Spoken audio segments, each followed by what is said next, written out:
Salut tout le monde, dans cette vidéo on va regarder pourquoi l'action Meta a perdu plus de 12% depuis son annonce de résultats et on était même tombé encore plus bas que ça juste après. Donc pour ça on va regarder l'annonce de résultats pour essayer de trouver la cause et ensuite on va faire une valorisation pour voir si l'action peut toujours m'intéresser aujourd'hui. Puisque je rappelle que c'est une action que j'ai en portefeuille, et donc je la surveille. Donc ils nous parlent d'abord de leurs revenus publicitaires, donc la quasi-totalité des revenus de Meta aujourd'hui c'est des revenus publicitaires, hein. Et là ce que je regarde c'est est-ce que c'est toujours en croissance, et je compare bien par rapport au même trimestre de l'année précédente. Donc là, on voit que US et Canada, on est passé de 12 milliards 7 à 15 milliards 4, donc forte croissance. Europe, pareil, de 6 milliards 2 à 8 milliards 3, forte croissance. Asie-Pacifique, de 5 milliards 9 à 7 milliards 3, toujours pareil, bonne croissance. Et reste du monde, on est passé de 3 milliards 2 à 4 milliards 5, donc tout est bon à ce niveau-là, Meta continue de croître, et en plus dans toutes les zones géographiques. Ensuite, après les revenus publicitaires, ils nous montrent les revenus en général, mais vu que la quasi-totalité des revenus de Meta, c'est des revenus publicitaires, c'est pas la peine de... Enfin, ça fait un petit peu doublon aujourd'hui, hein. On voit que revenus publicitaires, c'est 35 milliards 600 millions, et les revenus totaux, c'est 36 milliards 455 millions. Donc c'est quasiment pareil. Ici, on a la répartition par segment. Donc là, pareil, rien de plus à déduire. On voit que l'advertising, donc la publicité, c'est quasiment la totalité des revenus. Ce qu'ils mettent ici dans Other, c'est par exemple la monétisation de WhatsApp avec tout ce qui est business messaging. Et donc advertising et Other, c'est ce qui fait la partie Family of Apps. Donc Facebook, Insta, Messenger, WhatsApp. Et donc c'est la quasi-totalité des revenus. Et ensuite, il y a la partie Reality Labs, qui encore aujourd'hui représente pas grand-chose. On voit juste que c'est en croissance par rapport au même trimestre de l'année dernière, mais ça reste tellement petit que pour l'instant, c'est pas très important, donc pas besoin de s'attarder dessus. Et ensuite, il nous donne l'operating income, et là, on est passé de 7 milliards 2 à 13 milliards 8, donc c'est quasiment x2. Et on voit que c'est dû en partie à une hausse des revenus, donc du chiffre d'affaires, mais aussi à une hausse de la marge. On voit qu'on est passé d'une marge de 25% à 38%. Et ça, c'est depuis que Zuckerberg a décidé d'optimiser les coûts de Meta. Et donc on voit ça là sur les 3 derniers trimestres, on est à 40%, 41%, 38%. Donc pour l'instant tout va bien, je ne vois pas de cause de la forte baisse qu'on a eue. Ensuite on passe aux dépenses en pourcentage des revenus. Et il nous donne les différents postes de dépenses. Donc le cost of revenue, c'est la différence qu'il y a entre le chiffre d'affaires et la grosse, et le gross profit ou marge brute. Et donc le cost of revenue, c'est simplement les coûts de fabrication ou de développement des produits. Et ça, c'est un type de dépense qui est beaucoup moins malléable que les autres qu'on va voir juste après. C'est souvent, c'est propre au business model, à la nature de l'entreprise. Et donc Meta, comme c'est de la publicité en ligne, ils ont des cost of revenue qui sont faibles et donc une marge brute qui est très élevée. Et donc là, on a 18% de cost of revenue et on voit que c'est dans la fourchette basse de ce qu'ils ont eu par le passé. On est monté jusqu'à 26% et le plus bas qu'ils aient eu sur les dernières années, c'est 18. Donc là, on est à 18, donc très bien. Et ensuite, quand on est au gross profit pour passer à l'operating profit, ou operating income, justement, comme on l'a vu juste au-dessus, il faut enlever 3 postes de dépenses, donc la recherche et développement, les coûts de marketing et vente et générale et administrative. Et là, on voit que les coûts de recherche et développement sont assez stables. Donc là-dedans, il y a tous les coûts qui sont liés à l'intelligence artificielle et tout ce qui est Reality Labs, donc métaverse, réalité augmentée, réalité virtuelle, tout ça. Donc ça reste stable depuis les 2 derniers trimestres où les coûts ont été optimisés et on est en bas de la fourchette des dernières années. Et sur les coûts de marketing et vente, pareil, on est au plus bas depuis début 2022. Et il y a seulement les coûts administratifs qui sont plus élevés que les 2 derniers trimestres, mais qui restent quand même plus bas que ce qu'on a eu en 2022-2023. 9%, donc là encore une fois pour moi, il n'y a rien de particulier à noter. C'est plutôt très positif. Le CAPEX, ça c'est les investissements, donc ils ont aux dernières nouvelles 80% qui est investi dans l'IA et 20% qui est investi dans tout ce qui est Reality Labs. Donc on voit que c'est en légère baisse, mais voilà. Rien de particulier. Ensuite, il donne une stat qui est très importante pour Meta, c'est les Family Daily Active People. Donc c'est le nombre d'utilisateurs actifs chaque jour sur l'ensemble des apps. Et là, il faut juste s'assurer que ce soit toujours en croissance, ou il faut aussi s'attendre à ce qu'à un moment donné, ça devienne stable. Mais en tout cas, aujourd'hui, on est toujours en croissance. Et donc on est à 3 milliards 240 millions d'utilisateurs. Donc ils ont pris 50 millions de nouveaux utilisateurs depuis en 3 mois. Donc tout va bien à nouveau. Là, c'est les revenus par utilisateur, qui à nouveau est en croissance par rapport au même trimestre de l'année dernière. Ensuite, il nous donne l'évolution du nombre de publicités affichées. Donc là, c'est des taux de croissance qu'il donne, hein. Donc sur le premier trimestre 2024, le nombre d'impressions de publicité a augmenté de 20%, avec une augmentation de 28% dans la région Asie-Pacifique et 12% en Europe. Et ici, c'est le prix par publicité qui est aussi en croissance, donc plus 6% au premier trimestre 2024.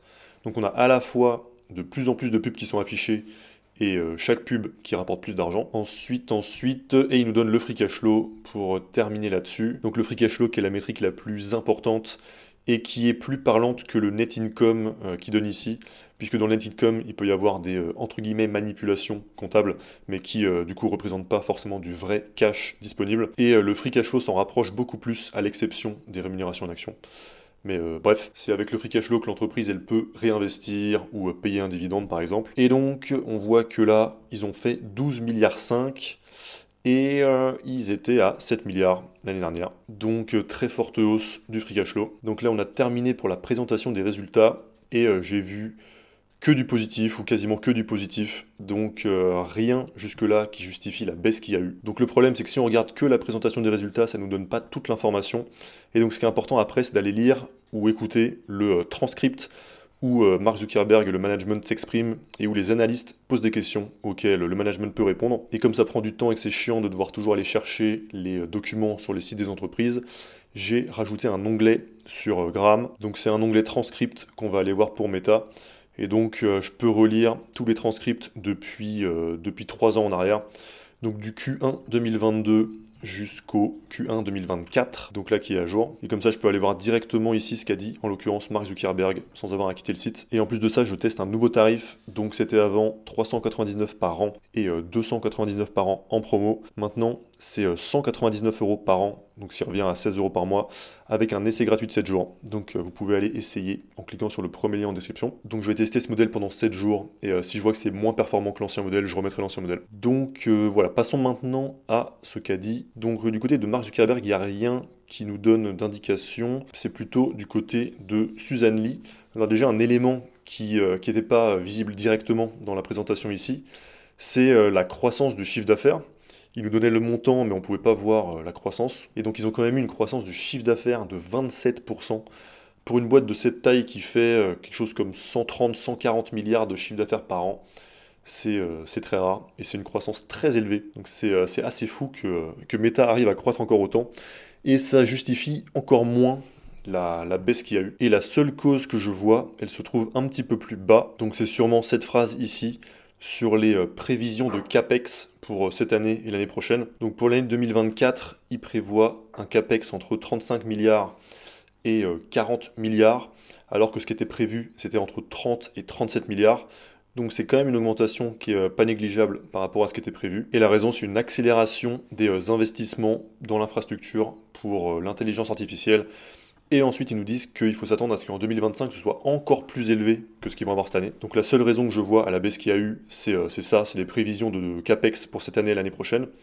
Mais pour moi, c'est pas justifié, parce qu'on voit déjà que les investissements qu'ils font en IA, ils commencent déjà à payer, ils ont déjà commencé à payer depuis quelques trimestres maintenant. Et là, ce CAPEX, c'est pas comme si c'était des dépenses de marketing qui explosent ou des choses comme ça.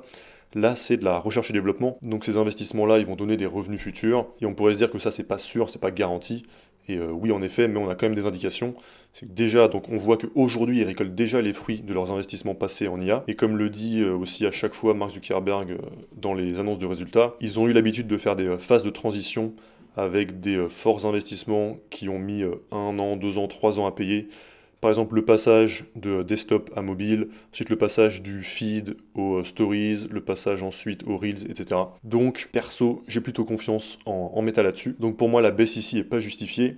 Et donc dernière chose qu'on va faire, on va valoriser Meta pour voir, après cette baisse, et sachant que l'entreprise a eu à la fois 27% de croissance, mais son prix a baissé, donc il y a peut-être une rencontre entre le prix et la valeur. Donc on a ici le free cash flow par action des 4 derniers trimestres, donc qui est à jour 18,85 $. On va mettre un exemple basique, on va dire qu'ils font 10% de croissance par an de leur free cash flow par action sur les 10 prochaines années. Donc là sur Meta, je pense qu'il ne faut pas s'attendre à une augmentation des marges. Déjà, ils nous disent que le CAPEX va augmenter l'année prochaine et toute la phase d'optimisation des dépenses, elle est sûrement faite, ou le plus gros effet. Donc je m'attends pas spécialement à une augmentation des marges, donc je m'attends pas spécialement à un free cash flow qui ait plus de croissance que le revenu, mais rien que le revenu tout seul, il peut très bien avoir une croissance de 10% par an. Et en ratio prix sur free cash flow dans 10 ans, je vais mettre 20, qui me paraît vraiment raisonnable pour Meta. Et aujourd'hui, si je veux une performance de 13% par an, donc pour faire mieux que la performance historique d'un ETF S&P 500, et avoir une petite marge de sécurité. Donc je mets 13% de performance par an, il faudrait que je l'achète à 449 $. Si à partir du free cash flow par action actuel, Meta fait 10% de croissance par an sur les 10 prochaines années, et que dans 10 ans, elle est à un ratio prix sur free cash flow de 20. Donc aujourd'hui, Meta, après cette baisse, ça me paraît correctement évalué. Et si c'était pas déjà ma plus grosse position de loin, et si je venais pas de faire un investissement il y a quelques jours, peut-être que j'aurais songé à en acheter. Mais voilà, dans mon cas, là, en tout cas, je peux en acheter. Et pour terminer, vous pouvez donc essayer Graham pendant 7 jours en cliquant sur le premier lien en description. Et on se retrouve pour la prochaine vidéo. A plus!